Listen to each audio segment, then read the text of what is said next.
পশুধন পোর্টালে এলএসডিসিপি রাউন্ড 4 প্রোগ্রামের ভ্যাকসিনেশন ডাটা কীভাবে আপলোড করবেন সেটা একটা ছোট্ট ভিডিওর মাধ্যমে আপনাদেরকে দেখানো হচ্ছে। প্রথমে আপনি অ্যানিম্যাল হেলথে যান। অ্যানিম্যাল হেলথে গিয়ে ভ্যাকসিনেশনটা সিলেক্ট করুন, প্রজেক্ট সিলেক্ট করুন, livestock as card, campaign mode select করুন, যে গ্রামে ভ্যাকসিন করবেন সেটা সার্চ করুন। তারপর মোবাইল নাম্বার দিন, মোবাইল নাম্বার দিয়ে ওনার সার্চ করুন, ওনারের আইডিটা খুলুন, খুলে সমস্ত অ্যানিম্যাল সিলেক্ট করে নিন যেগুলো এলিজিবল ভ্যাকসিনেশন। এখানে আপনি দেখতে পাচ্ছেন 5খানা অ্যানিম্যাল। প্রসিড করুন। প্রসিড করলে এখানে আপনাকে দু ধরনের সব প্রাইম রেগুলার সব কিছু সিলেক্ট হয়ে আছে, এখানে কিছু সিলেক্ট করার ব্যাপার নেই।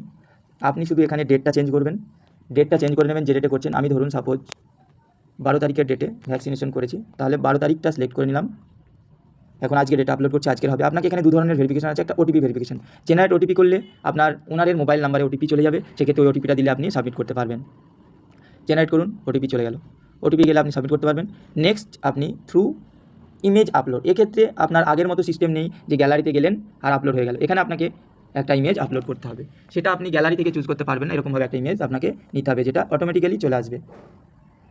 আপনাকে এটা ভ্যাকসিনেশনেরই ইমেজ নিতে হবে। আপনি যেখানে র্যান্ডমলি যা তা ক্লিক করে আপলোড করতে, নিচে যে সাবমিট বাটনটি দেখছেন ওখানে ক্লিক করলে আপনি যতগুলো অ্যানিম্যাল সিলেক্ট করেছিলেন ডেটা ভারত পশুধন পোর্টালে আপলোড হয়ে যাবে।